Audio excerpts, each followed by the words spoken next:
Hi, I'm Phil.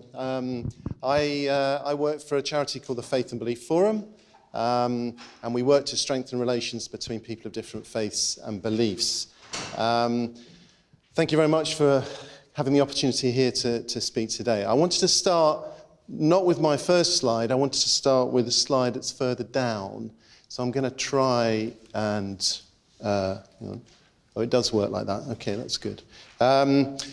I wanted to say, first of all, something about our work in the London Borough of Dagenham, because I thought it important to start with something that talked about our research and the work that we've done to kind of explore what people felt about hate crime in Dagenham. So Dagenham asked us to work with them to develop a faith policy. And as part of that faith policy, we asked people about their kind of feelings about hate crime and prejudice and so on. So we interviewed 100 people from maybe 40 different faith and belief groups. I suppose just reflecting on the presentation so far and the findings here, I suppose our work, what was interesting about this was that few people had experienced directly hate crime, and those who had were predominantly of a Muslim faith. But what was apparent is that a lot of others had actually experienced what you might call kind of prejudice, stereotyping, but not in the sense that it had led to a full-blown hate crime. So this kind of says something about, I think, the context that we work in. It's not so much only the kind of direct victims and perpetrators of that hate crime, but it's the kind of broader body of community people who are experiencing prejudice, whether it is feeling that they can't stand next to a platform because they're wearing a hijab, or these kind of feelings that people have, which are more about that general prejudice. So that's kind of what led us, that gives a bit of background into the kind of context we work in. And I suppose our work is a bit more preventative. It's slightly further up the kind of upstream, if you like, in terms of trying to prevent hate crime and feelings of prejudice and stereotypes. I think what our work focuses on, I'll go back to the top now, a lot of what we do in terms of our work focuses on schools. And I'm sure there are a lot of teachers here. So are there any teachers? I met one at lunch, actually. I'm sure there's more than one teacher here. So a lot of our work is in schools. And in fact, we're working with maybe 14 schools in Waltham Forest. And a lot of the work we do with schools is about enabling opportunities for young people to connect with faiths and beliefs that they wouldn't ordinarily connect with. So underpinning this is contact theory, the idea that our prejudices and lack of understanding of others really it comes about because we don't have the opportunity to talk, to engage with people who are different to ourselves. So we actually link schools together. And part of this is providing opportunities for teachers to come together from different schools, whether it's a Catholic school, a Muslim school, a C of E school, and they design curriculum activities together so that their classes can interact and learn together. So that's one of the things that we do. And the feedback from teachers is incredibly positive about this kind of work.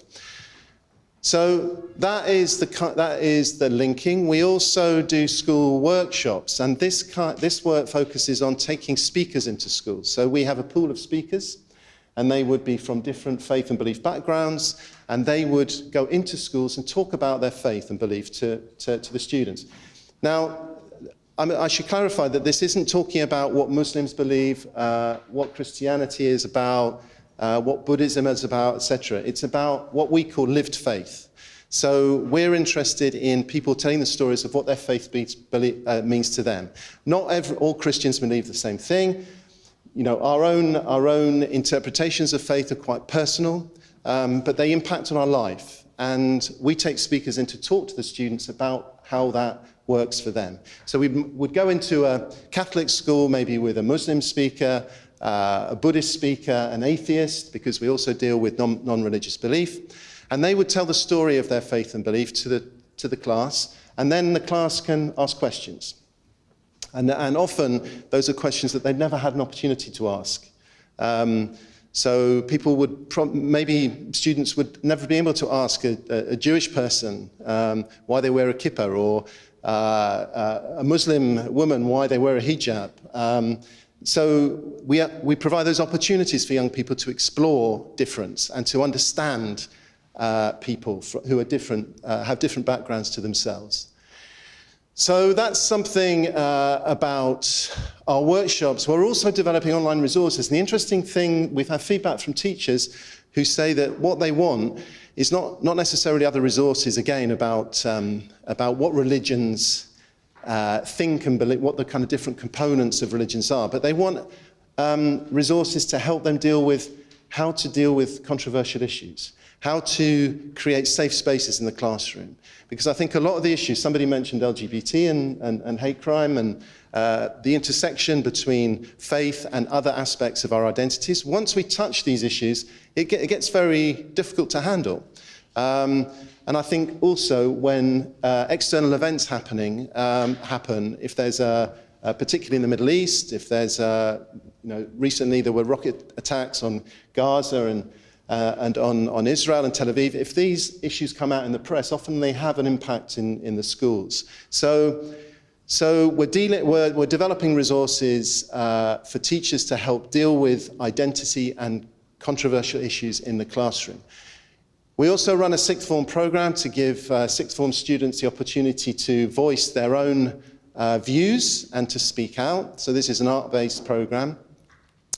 And also, we're working in the community. I think one of the backdrops about that influences our work is the way in which faith and belief is often framed as a problem.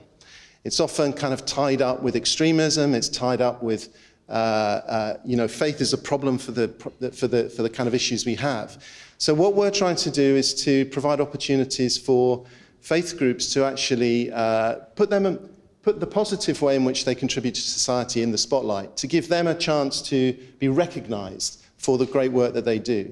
Because there are 27,000 voluntary organisations in London.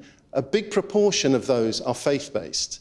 And they provide services from shelter to kind of food relief, to dealing with knife crime and so on. So the work of faith groups is really important, but it's often not kind of shouted about very much. So one of the things we do is that we promote local awards for faith and belief groups. In fact, I mentioned Barking Dagenham. They're having an awards ceremony on the 23rd of April. Bexley are having one on the 13th of November, I think.